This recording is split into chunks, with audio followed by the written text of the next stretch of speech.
कहाँ रहते हैं ब्रह्मा, विष्णु, महेश, मां जगदम्बा और अन्य देवी देवता, तथा कैसे हैं उनके लोक। ब्रह्मा जी के लोक का नाम है सत्यलोक। इसके ऊपर विष्णु जी तथा शिव जी का लोक है, जिन्हें वेद तथा पुराण परम धाम कहकर पुकारते हैं। सत्यलोक के ऊपर है वैकुंठ लोक, जहां विष्णु जी रहते हैं। वह 16 करोड़ योजन की परिधि में चौकोर बसा हुआ है, जिसमें रत्नों से भरे हुए स्वर्ण मंदिर, बाग, उपवन तथा कुएं आदि सर्वत्र सुशोभित हैं। इसे स्वर्गलोक भी कहा जाता है। स्वर्गलोक से भी ऊपर है स्वामी कार्तिकेय लोक। वह 64 योजन की परिधि में चौकोर बसा हुआ है। उस लोक में सभी घर रत्नों से भरे हुए हैं। उस लोक के स्वामी कार्तिकेय हैं, जिन्होंने तारका असुर का वध कर देवताओं को आनंद प्रदान किया था। वे भगवान शिव के पुत्र होकर उन्हीं के पद पर विराजमान हैं। उसके ऊपर है शक्ति लोक, जहां संपूर्ण सृष्टि की माता जगदम्बा निवास करती हैं। वहां इंद्र आदि देवता जग माता की सेवा करते हुए उनके चरणों का ध्यान करते हैं। हमें यह जान लेना चाहिए कि इस सृष्टि के संपूर्ण प्राणी उन आदिशक्ति की कृपा से ही ठहरे हुए हैं। वे जगदम्बा भगवान शिव की अर्धांगिनी हैं। उन्हीं के अंश से ब्रह्मा जी की पत्नी ब्रह्माणी, विष्णु जी की अर्धांगिनी लक्ष्मी जी एवं स्वाहा, स्वधा, सिद्धा, विश्वा तथा इंद्राणी की उत्पत्ति हुई है। वह शक्ति लोक भली भांति सजा हुआ है। शक्ति लोक के ऊपर शिवलोक है। वहां किसी को चिंता और मोह नहीं व्यापते। जिस स्थान के ऊपर भगवान सदाशिव का सिंहासन है, वह स्थान परम मनोहर है। शिवजी के बैठने का सिंहासन रत्नों से जड़ा हुआ है। उसके पास ही शिवजी तथा भगवती आदि शक्ति के अनेक निवास एवं विहार स्थल बने हुए हैं। इस शिवलोक का विस्तार 256 करोड़ योजन है। इस लोक की बीचों बीच अत्यंत सुंदर, पवित्र तथा सब प्रकार की चिंताओं को नष्ट करने वाला भूत भावना का मुख्य निवास स्थल बना हुआ है। उन त्रिशूल पाणी शिवजी द्वारा ही ब्रह्मा, विष्णु तथा रुद्र की उत्पत्ति हुई है। वे ही सबके स्वामी, स्वाधीन तथा एक रूप हैं। उसी शिवलोक में शिवजी की श्रेष्ठ गौशाला बनी हुई है, जिसे गोलोक कहकर पुकारा जाता है। उसके स्वामी श्री कृष्ण तथा राधिका जी हैं। जहां भी शिवजी निवास करते हैं, उसके पास एक गोलोक अवश्य ही होता है। ओम नमः शिवाय।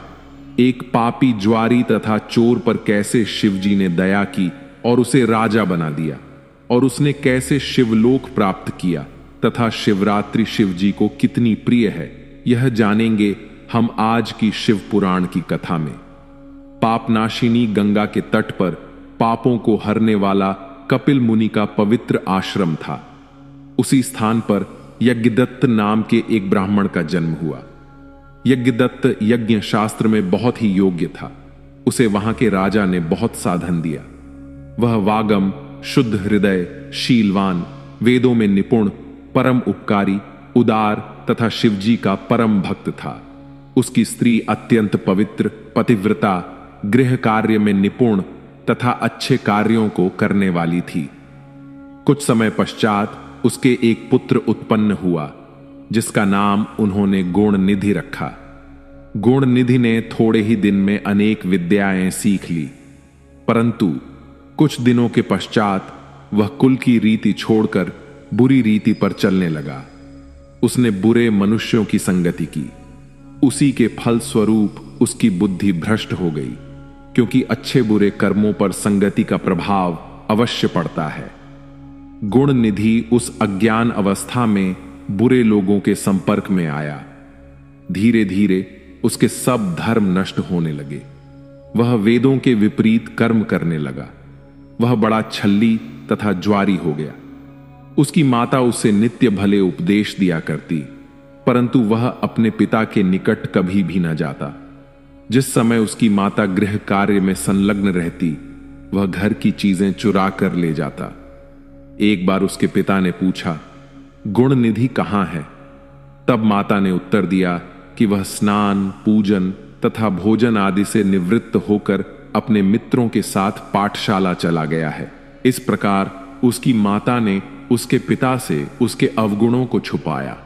जब भी गुणनिधि का पिता अपनी पत्नी से पुत्र के विषय में पूछता, वह इसी प्रकार टाल दिया करती थी।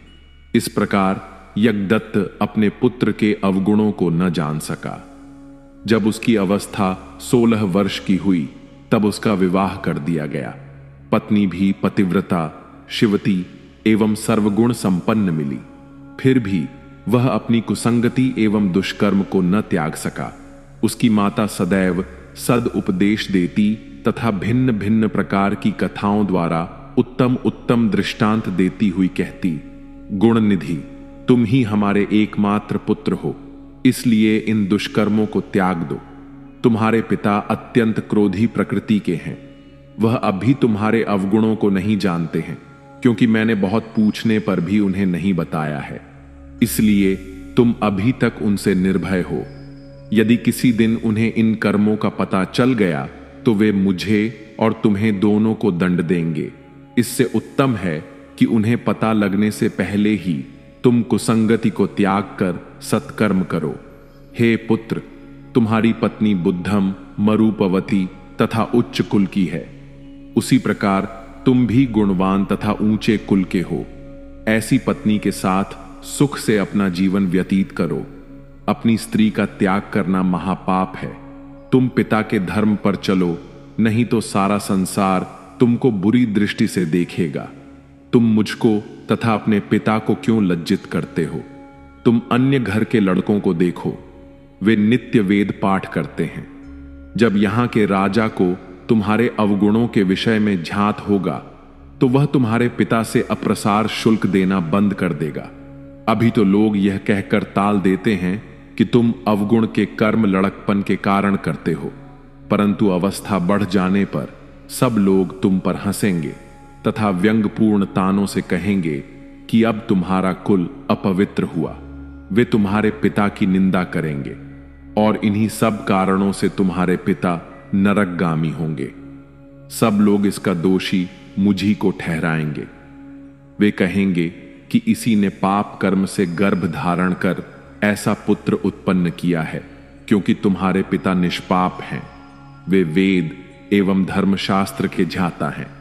मैं भी अपने पति के सिवाय और किसी पुरुष को नहीं जानती तथा निष्पाप होकर गृह कार्य में संलग्न रहती हूं, परंतु यह भगवान की इच्छा है कि मेरे गर्भ से तुम जैसा दुख देने वाला कुपुत्र उत्पन्न हुआ है।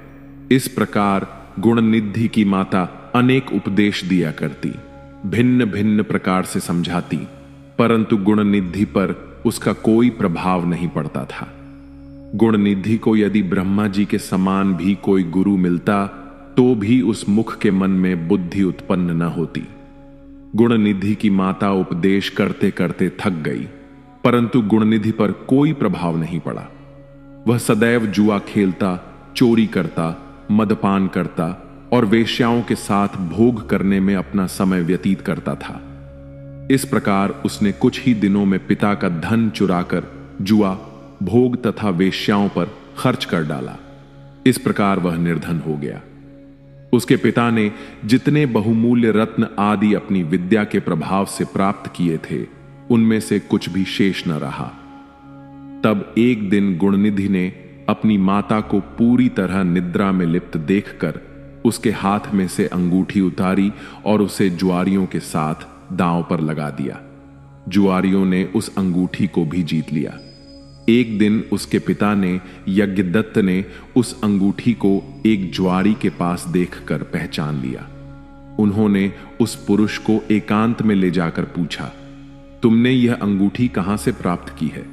उस जुआरी ने उत्तर दिया, यह अंगूठी तथा इसी प्रकार की अनेक अंगूठियां मेरे पिता के घर में हैं। जान पड़ता है पराया धन देखकर तुम ललचाते हो। तुमने ऐसी चतुराई किससे सीखी है?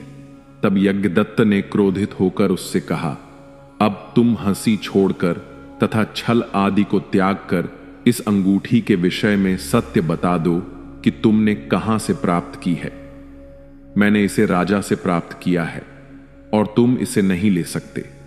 इस प्रकार जब उन्होंने दृढ़ता से जुआरी से पूछा तो उसने सब सत्य बात उनको बता दी और कहा, तुम मुझको क्यों डराते हो? मैंने कोई चोरी नहीं की है। यही क्या, और भी वस्तुएं मैंने तुम्हारे लड़के से जुए में जीती हैं। अनेक रत्न, सोने चांदी के आभूषण, पीतल, तांबे आदि के बर्तन जो तुम्हारे घर में थे, हम लोगों ने वे सब तुम्हारे लड़के से जीत लिए हैं। वह केवल जुआ ही नहीं खेलता, अपितु चोरी तथा वैश्य आगमन भी करता है। जुआरी के ऐसे वचन सुनकर यज्ञदत्त को बहुत आश्चर्य हुआ। वे कपड़े से अपना मुंह लपेटे, शोक से रुदन करते हुए अपने घर आए और स्त्री से बोले, गुणनिधि कहां है तथा मेरी अंगूठी कहां है? उनकी स्त्री ने यह सुनकर भयभीत हो बड़ी चतुराई से उत्तर दिया, इस समय मैं अनेक कार्यों में व्यस्त हूं। तुम्हारा भी यह पूजन का समय है। मुझे तुम्हारे प्रेमी अतिथियों का भोजन बनाना है। मैंने तुम्हारी अंगूठी को किसी स्थान पर रख दिया है, परंतु इस समय स्मरण नहीं है। यज्ञदत्त यह सुनकर क्रोधित होकर बोले, हे कपूत की मां, मैंने जिस दिन भी तुमसे यह पूछा कि निधि कहां है, तभी तुमने उत्तर दिया कि वह अपने साथियों सहित विद्या ग्रहण के लिए पाठशाला गया है, और अगर अंगूठी नहीं मिलती तो अन्य वस्तुएं लाकर मुझे दिखा। अब तुम पुत्र मोह त्याग दो, क्योंकि कुपुत्र किसी को सुख नहीं पहुंचा सकता। अब मेरी इच्छा बिना पुत्र के रहने की है। मुझे ऐसी संतान की आवश्यकता नहीं है।